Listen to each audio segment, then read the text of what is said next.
आज मेरा आप सभी से एक सवाल है। क्या आप कभी भी रिफ्लेक्ट कर पाते हैं कि आपने पूरे दिन में कितने नेगेटिव थॉट्स सोचे और उन नेगेटिव थॉट्स को सोचने के बाद उन्हें करेक्ट किया? शायद नहीं। तो आज मैं बात करूँगी पतंजलि के 5वें सूत्र की, जिसमें वो इसी के बारे में बता रहे हैं। 5वां सूत्र है वृत्तीय पंचत्य कलिष्ठ अकलिष्ठ। तो इसमें पतंजलि बता रहे हैं कि वृत्तियाँ 5 प्रकार की होती हैं, जो कि कलिष्ठ होती हैं और अकलिष्ठ होती हैं। तो सबसे पहले बात कर लेते हैं वृत्तियाँ क्या होती है। तो हमारे माइंड में चलने वाले जितने भी थॉट्स, इमोशंस, फीलिंग्स, इमेजिनेशंस और मेमोरी हैं, वो सब वृत्तियाँ हैं। ये मैंने सेकंड सूत्र में भी कवर किया है, तो इसको समझने के लिए आप प्रीवियस वीडियो देख सकते हैं। ये हमें समझ में आ गया कि पतंजलि ने बताया है कि टोटल 5 वृत्तियाँ हैं। वृत्तियाँ क्या हैं वो मैंने आपको बता दिया है। अब 5 वृत्तियाँ कौन-कौन सी? Right knowledge, wrong knowledge, imagination, sleep and then last one is memory. अब ये वृत्तियाँ कलिष्ठ भी हैं और अकलिष्ठ भी हैं। सो कलिष्ठ मतलब जो दुःख देती हैं, जैसे overthinking, jealousy, fear, hate, anger, right?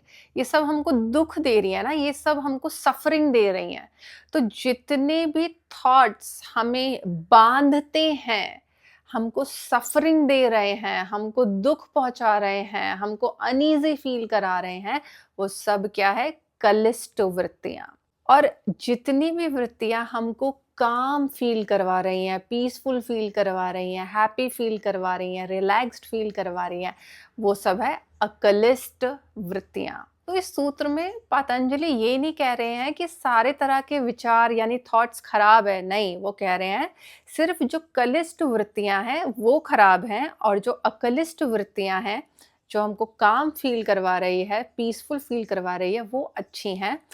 तो कॉन्शियसली देखो, हर दिन ऑब्जर्व करो अपने माइंड के अंदर कि कौन सी वृत्तियां आप ज़्यादा से ज़्यादा अपने अंदर जगा रहे हो, क्योंकि वो या तो आपकी सफरिंग का कारण है, यानी कि आपको बांध रही है, या तो वो आपको मुक्त कर रही है, फ्रीडम प्रदान कर रही है।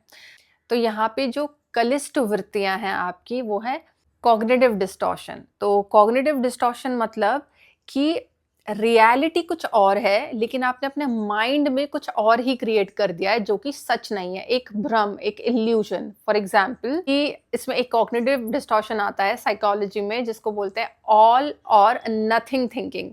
यानी कि फॉर एग्जाम्पल, मैं परफेक्ट नहीं हूं, इसलिए मैं अपनी लाइफ में कुछ भी नहीं कर सकता। ठीक है, मैं क्योंकि परफेक्ट नहीं हूं, तो मुझे लाइफ में मतलब कुछ भी नहीं आता है। या फिर ओवर जनरलाइजेशन। फॉर एग्जाम्पल, अगर मैंने अपनी किसी फ्रेंड को मैसेज किया और उसने मैसेज रीड करके इग्नोर किया, मे बी शायद वो क्योंकि बिजी थी, ऑफिस में थी, या कोई भी रीज़न हो सकता है, तो मैं ओवर जनरलाइज कर लूँगी। मैं ये बोलूँगी कि ओ, उसने मेरे को रिप्लाई नहीं किया और उसने मेरा मैसेज रीड करके छोड़ दिया, मतलब वो मुझे इग्नोर कर रही है, वो मुझसे बात ही नहीं करना चाह रही है, जबकि ऐसा कुछ है नहीं। इन रियलिटी हमें पता ही नहीं है कि सच क्या है, हमारे पास कोई प्रूफ नहीं है, लेकिन हमने अपने इमोशनली हावी होने की वजह से ऐसे एक नरेटिव सेट कर दिया। ठीक है? या फिर पर्सनलाइजेशन। मेरा जो हस्बैंड है ना, वो मेरी वजह से गुस्सा है, मैं कॉज हूँ उसके गुस्से की। लेकिन क्या आपके पास प्रूफ है? नहीं। हो सकता है वो अपने ऑफिस की किसी बात से परेशान हो, इसलिए उसका मूड ऑफ हो, लेकिन आपने ये मान लिया कि उसका मूड ऑफ मेरी वजह से है। ओके?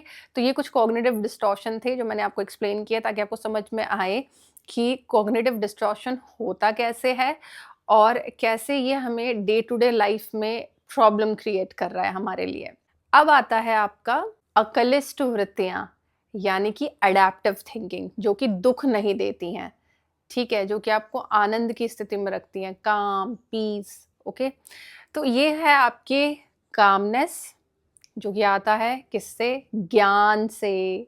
और किससे आता है? आध्यात्म में ज्ञान होता है, तो ऑब्वियसली अध्यात्म से, और ध्यान करने से, योग करने से, प्राणायाम करने से, तब आपकी ये थिंकिंग डेवलप होती है। इसलिए बहुत ज़रूरी है कि आप अपनी डे टू डे लाइफ में रोज़ ध्यान करें, रोज़ योग करें, रोज़ प्राणायाम करें। इसके अलावा अगर आपको मैं और कोई साइकोलॉजी की टेक्नीक बताऊँ इस पूरे सिचुएशन को डील करने के लिए, इस सूत्र को अपनी डे टू डे लाइफ में इम्प्लीमेंट करने के लिए, तो वो ये होगा step 1, that is pause and observe.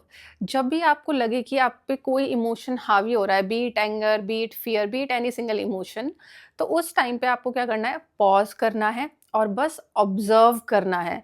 किसको ऑब्ज़र्व करना है? उस इमोशन को जो कि आपके अंदर आया है। उस इमोशन को सेकंड पॉइंट में क्या करना है, स्टेप 2 में लेबल करना है। क्या है वो? एंगर है, फ़ियर है, जेलसी है, क्या इमोशन है वो? ठीक है? जब आपने उसको लेबल भी कर दिया इमोशन को, अब आपको उसको ये लेबल करना है कि क्या ये कलिष्ठ वृत्ति है या ये अकलिष्ठ वृत्ति है। सपोज़ वो आपकी जो वृत्ति है वो है कलिष्ठ वृत्ति यानी दुःख देने वाली वृत्ति, तो उसके बाद आप क्या करेंगे, आप उसमें चेक करेंगे कॉग्निटिव डिस्टॉर्शन कि उसमें कोई कॉग्निटिव डिस्टॉर्शन तो नहीं है। फॉर एग्ज़ाम्पल आपकी वृत्ति आई, मैं फ़ेल हो जाऊँगी एग्ज़ाम में, ठीक है? ये आपकी वृत्ति जनरेट हुई, कलिष्ठ वृत्ति। अब कॉग्निटिव डिस्टॉर्शन इसमें क्या लग रहा है? कॉग्निटिव डिस्टॉर्शन इसमें है ओवर जनरलाइज़ेशन कि अभी आपके पास कोई प्रूफ़ तो नहीं है ना कि आप एग्ज़ाम में फ़ेल हो जाओगे। आपके माइंड में बस ये थॉट आया है, तो आप कैसे इस आउटकम पे निष्कर्ष पे पहुँच सकते हो कि मैं फ़ेल ही हो जाऊँगी। राइट, तो उस टाइम में आपको क्या करना है, next step is reframe that thought. तो आप इस थॉट को पूरी तरह से बदल दोगे। कैसे? जैसे आपको आया कि मैं फेल हो जाऊंगी एग्जाम में, उसको आपको इस थॉट से बदलना है कि ये प्रेजेंट मोमेंट मेरे हाथ में है, मेरे हाथ में मेहनत करना है, जो भी रिजल्ट आएगा वो देखा जाएगा। रिजल्ट मेरे हाथ में नहीं है, लेकिन हार्ड वर्क करना मेरे हाथ में है। तो इस प्रेजेंट मोमेंट में मैं बस अच्छे से घंटों पढ़ूंगी, रेगुलर डेली बेसिस पे पढ़ूंगी, और जो भी रिजल्ट आएगा वो बात की बात है। जो अभी मेरे हाथ में है मैं वो तो करूं, तो आपका ये प्रॉब्लम सॉल्व हो गया। अब इसी चीज़ को आपको रात में डेली, रात का टाइम, मॉर्निंग का टाइम, आपकी चॉइस है, आपको जब टाइम मिले रिफ्लेक्शन करना है। हर दिन का आप रिफ्लेक्शन करेंगे कि हर दिन आप किस तरह की वृत्तियों को अपने माइंड में क्रिएट करते हो, और उसी वक्त उन वृत्तियों को फिर सॉल्व करोगे in step by step sequence में जो मैंने आपको बताया है। आज के लिए इतना ही। इस वीडियो से रिलेटेड अगर आपकी कोई क्वेरी है आप मुझे कमेंट कर सकते हैं। आई विल मेक श्योर इस पे एक और पार्ट बनाऊं अगर आपको कोई भी क्वेरी होती है। नहीं तो हम नेक्स्ट वीडियो में 6th सूत्र स्टार्ट करेंगे पतंजलि का। ओम नमः शिवाय।